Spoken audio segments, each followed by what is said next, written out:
Is it live now? Yeah, we're live. Oh, we're live now? Yeah, Okay. We're doing this. Okay. Welcome to One Loop Runcast. I'm Patrick Payne, co-host. Kodog the Barbarian, also co-host. All right, come along on a buddy run with us. Let's go. Let's go. Let's do it. Okay.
Yo.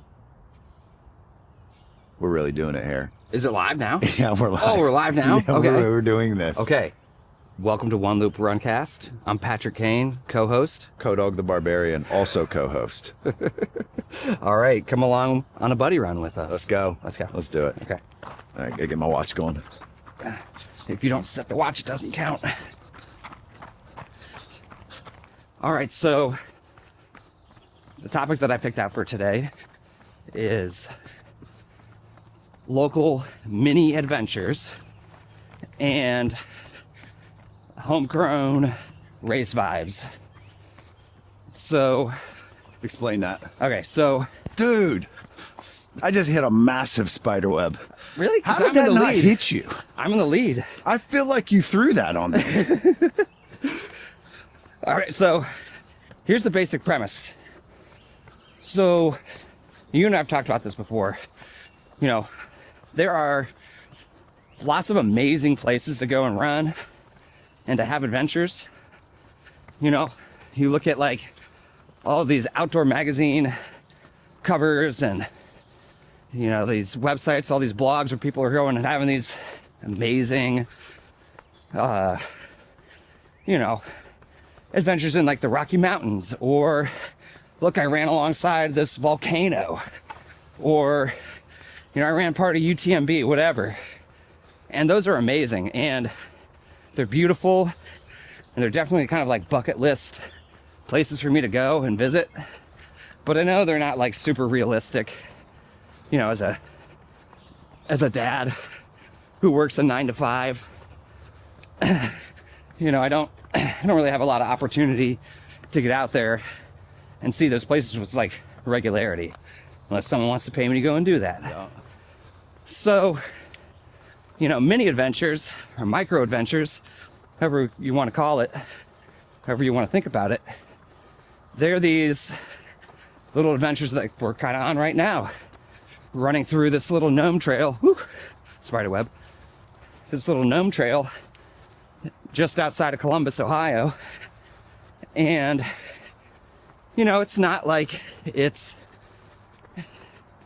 like you're standing on the pinnacle of some 14er out west, but it's really pretty in the beautiful. woods, right? I mean, Yeah. I think that that's something that, like, there's a balance between massive adventures and being able to do something with regularity, you know? yeah. So even in Colorado, like if you watch these guys that are out there living in Denver or Boulder or whatever, a lot of them have to drive, 30, 40 minutes an hour Yeah. to get to those things. Yeah, that's true. Because the truth is, most of Denver's flat, Yep. except for the mountains. Yep. So for me, there's something about the familiarity of a place that it's like an old back road from when you were a kid, Yeah. Yeah. When you got your license at 16 or 15 or 14 or the 8th grade when my grandpa was letting me drive the school bus when I was in the 8th grade. That was rock and roll, man. Awesome. Thanks, Gramps.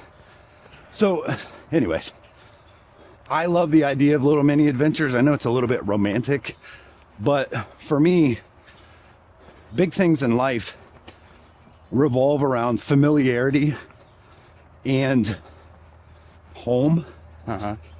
If maybe that's a little sentimental. And what do you think about that? Well, yeah, and I think, kind of tag on to that, when you can get out to that same place consistently. I mean, I think that's a big part of this, right?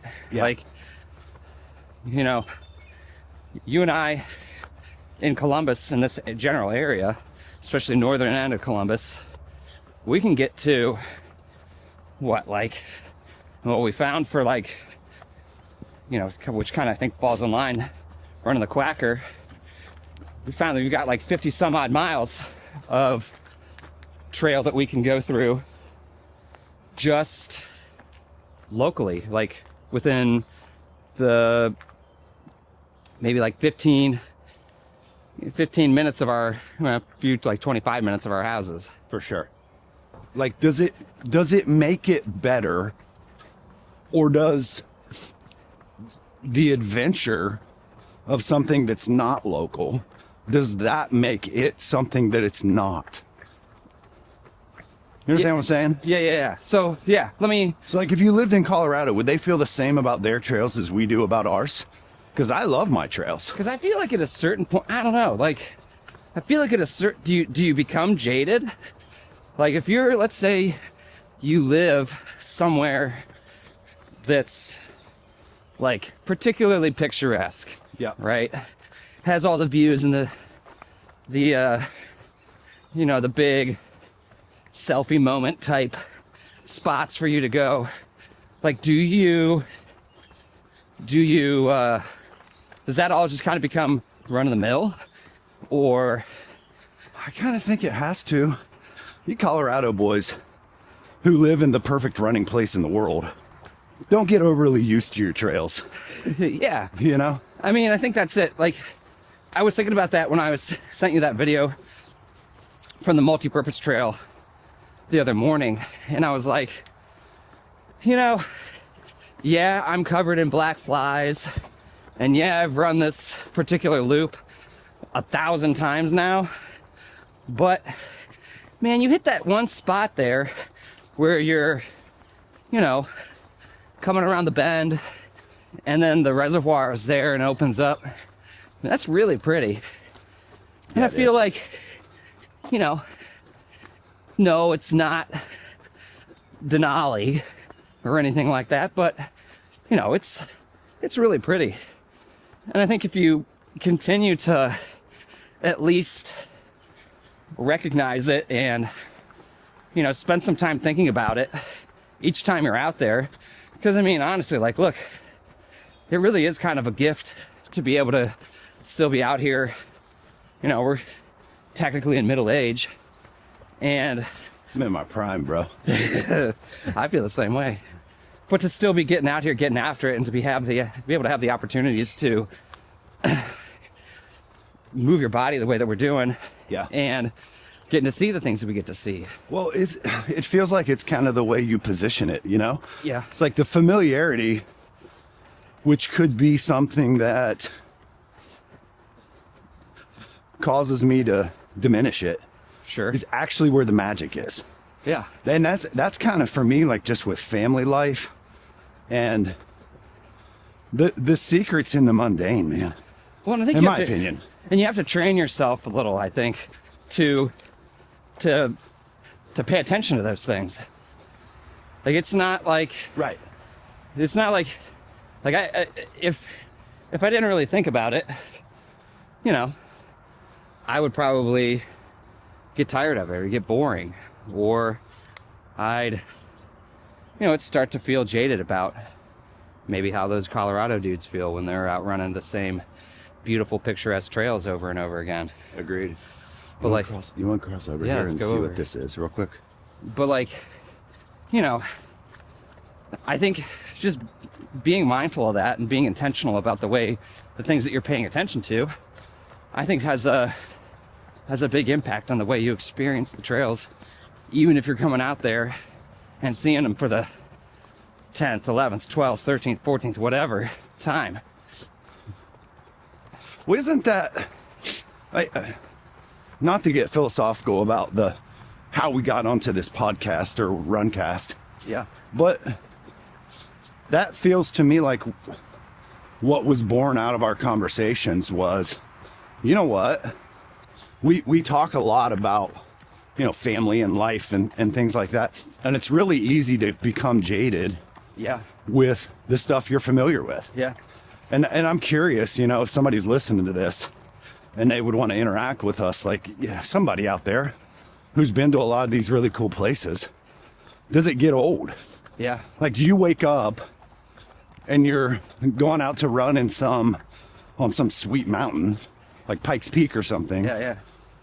Is it just like, I'm just going to go for a run this morning, Yeah, I gotta go knock get it one out, in. Whereas if we were out there for the week, we'd wake up every single day just ecstatic to be able to go do what it is that we're doing. Oh yeah. But it's the same with marriage and family and Well, parenting. it's all of it, right? Yeah.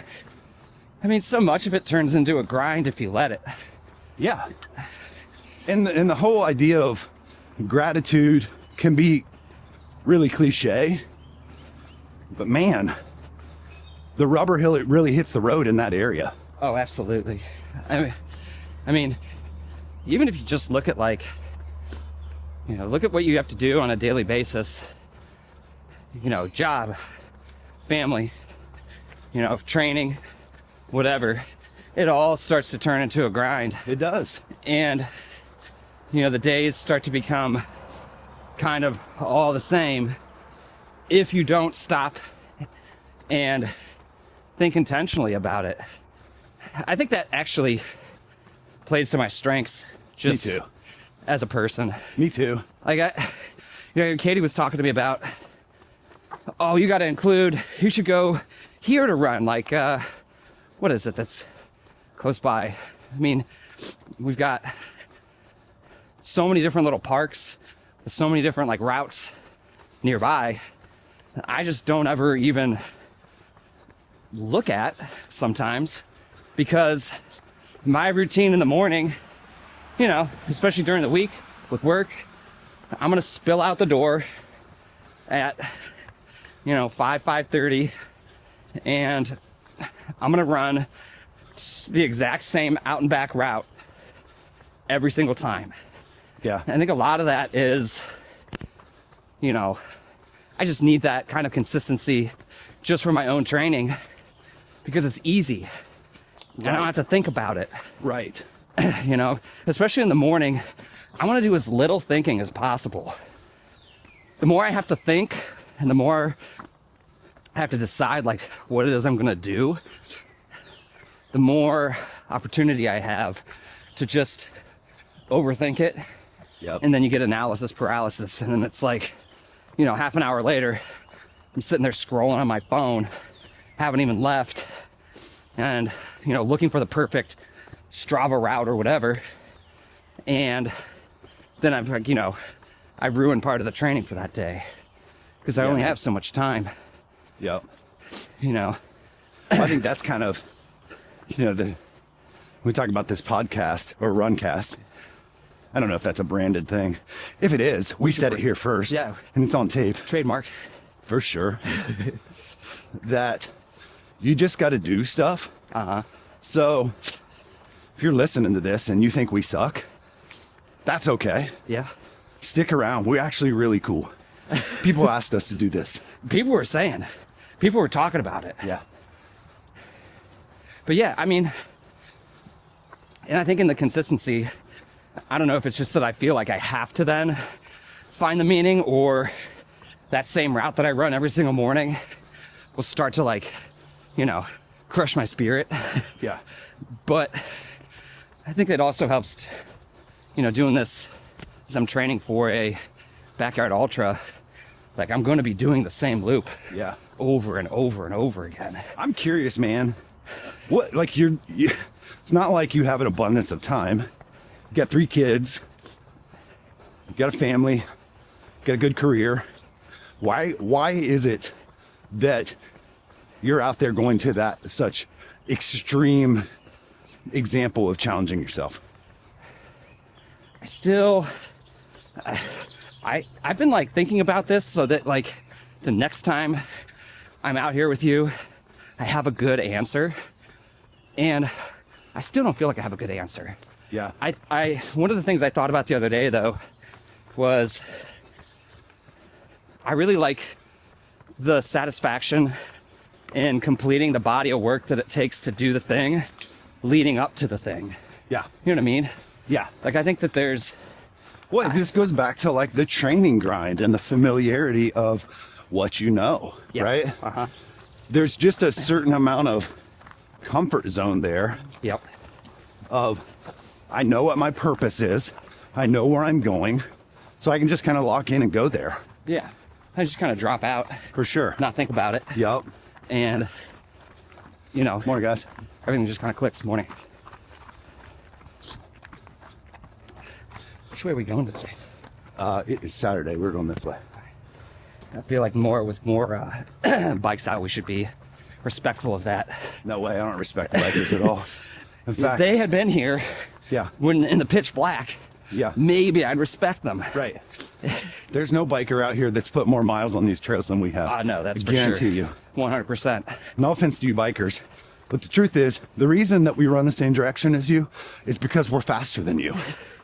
Sorry, not sorry. I did legitimately catch people at P2 Happens every time a I'm few out times. here. Yep. I have some guy who huffs and puffs when he goes by me, and then, you know, give it a mile or two, and I just cruise on by him on an uphill when he's huffing and puffing off the side of the trail. In first Happens gear. every time.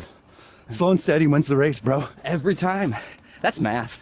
Well, it connects into everything that we're doing. Yes. Training wise, you know, that's something that just what running has done for me generally in life, because my personality naturally tends to go to extremes. Yes. And in the midst of this extreme that we're doing, which is like long distance running, I found some moderation. Well, I think it also just, like, naturally just moderates you, just the actual act. True. Right? Where, like, I don't think you can finish 18, 20 miles, whatever, and then, you know, I'm sure there are some elite guys or folks who are just consistently putting in 100-mile weeks who will rip off 20 miles and then feel like nothing happened. But, like, for me, I finished 20 miles, and, you know, this has gotten better with time, and especially as I'm not, like, cranking the speed, but I finished 20 miles, and that really takes the edge off of me. Me too, man. You know? Yeah. You get that endorphin dump, and that is the truth. That is one of my, it's got to be top 5 favorite feelings in my body as a human being. I won't name the others. That immediate 10 minutes after a long run, Oh, yeah. where you're just sitting there taking it in quietly. Yeah. Well, and it feels like such an accomplishment, even though it's, like, again, super mundane. But, like, it's not nothing. Right. You know, 20 miles is It's a lot. a good chunk of mileage, and it's not like it goes, I mean, there's definitely a routine and a rhythm to it for me now, but there's also a lot of planning that goes into it, right? Like, Yeah. how much liquid am I going to be putting in my body? Right. You know, how many carbs roughly am I going to try to take in? High carb rules the day. High carb for the win. And, you know, just planning, especially when you're planning it with someone else, what time, where you want to meet. Yep. You know, what are we doing? What's the day look like? What's the weather look like? I mean, there are all these things that kind of have to come together to make the run work. And when you do all those things, you hit all your marks. It doesn't always have to be pretty, but then when you get to the end of it, you finish it, you do what you set out to do. Like, that's a mini victory right there, dude. It is, man. And it feels good. So part of that, you know, sense of accomplishment, I feel like at the end of the run is, yeah, I get to look at my watch and see the numbers. Yep. And feel good about, you know, the fact it says 20 miles, and feel good about the fact that I'm now going to be able to eat an extra 2,500 calories for the rest of the day. Full show. You know, that's a big thing, but like, yeah, man, like, it's just doing all the other little things in the process and doing those well that adds to that satisfaction. You know, that's one of those, like, I relate this to my job, but with 5 kids, it comes up a lot. Like, you find yourself in a rut where you just need like a quick win or a mini victory. Yeah, dude. That stuff, it stacks up, man, and turns into something tangible.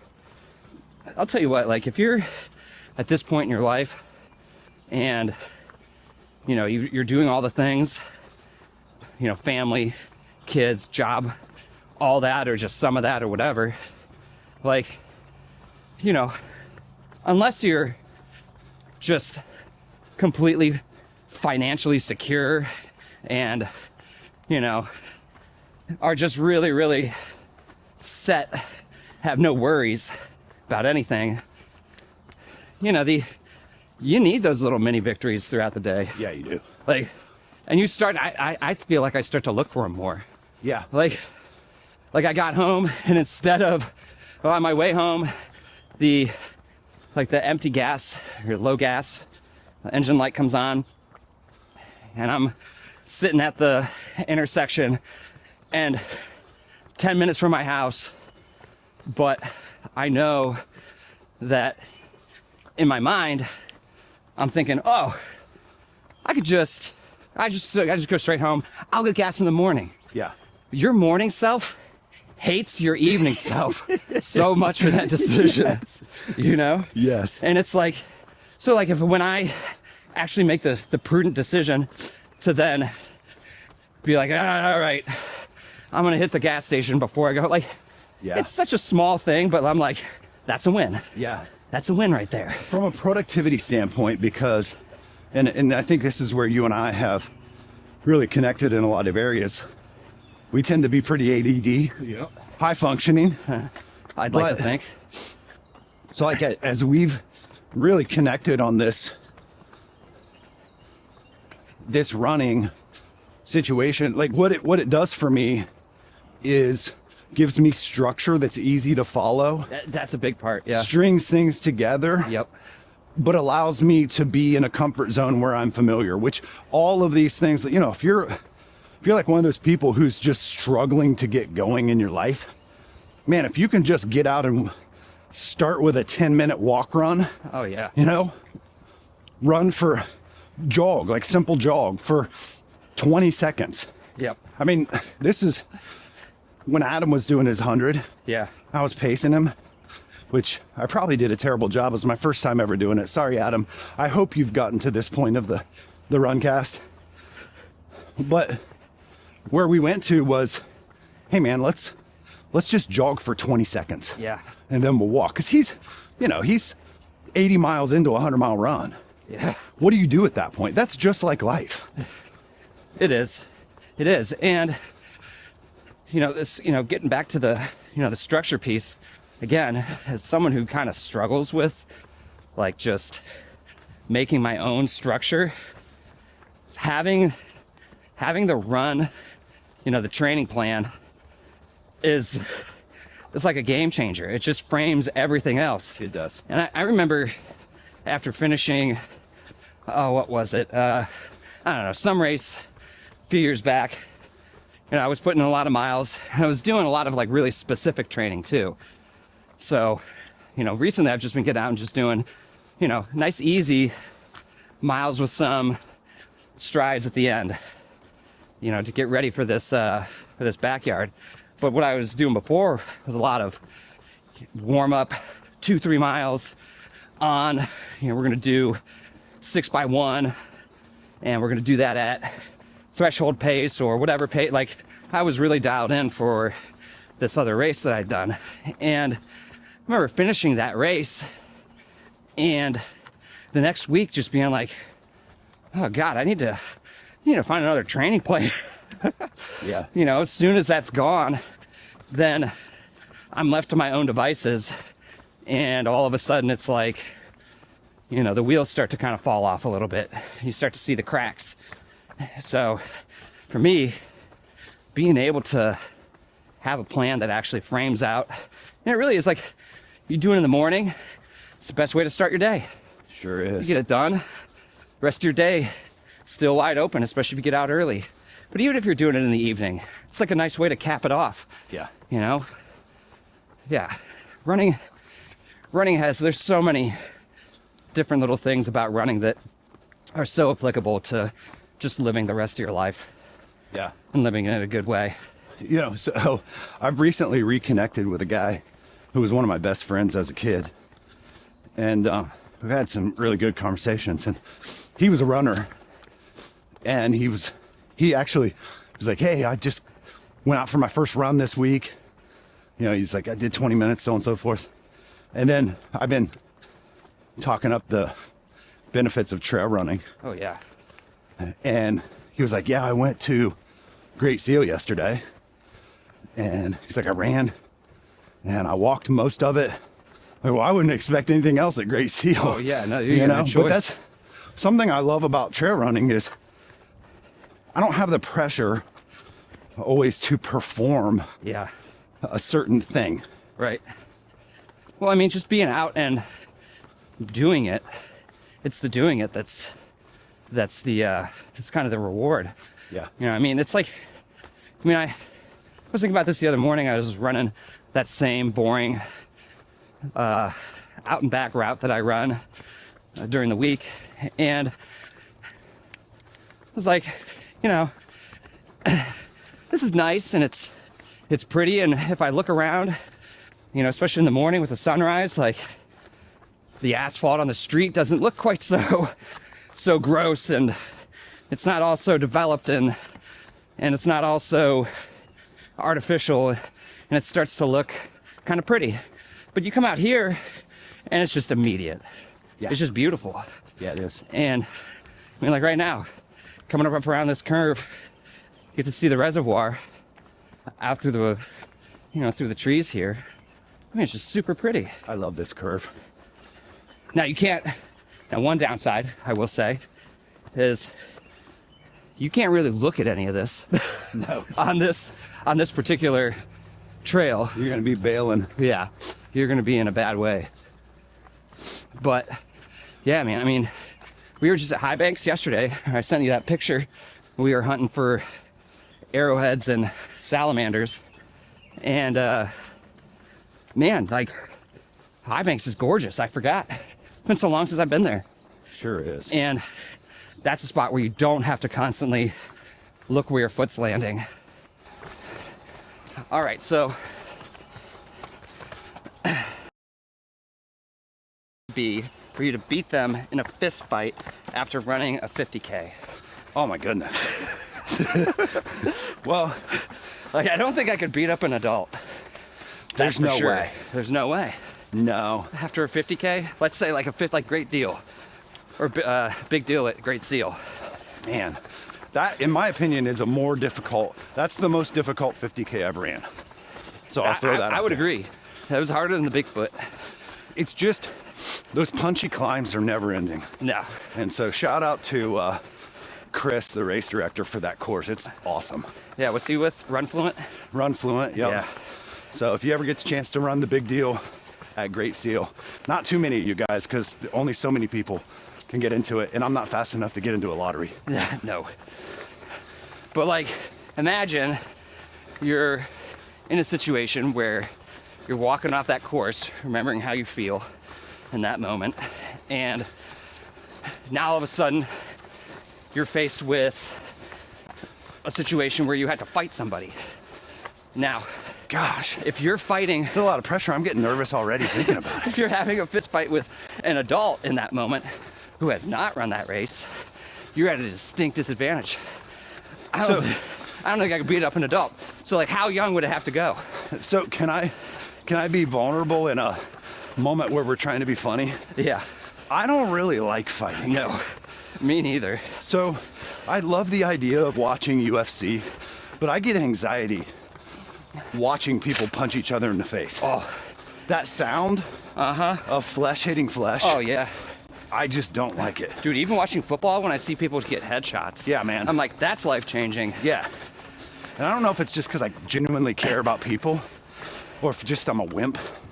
I don't know. I'm open to either one. I'm with you But there. this is something I've talked to my boys about. So, my oldest is 14. My middle is 12. Well, this is kind of awkward. We lost our audio about halfway through an hour and a half long run. So you missed the second half of the conversation, and I'm sure you were really interested in how we were going to beat up 12-year-olds. Hey, you know what? Thanks for sticking around. Come on back. We'll get these audio problems figured out, and we're going to release a lot more content in the future. In fact, we're about to do a documentary on Patrick's attempt to go at 100 miles, and I think it's going to be a little bit more than an attempt. Bro's going to get there. He's going to get there. Come on back to the One Loop Runcast, and you can join us for future buddy runs, all right? We'll see you again. Bye, everyone.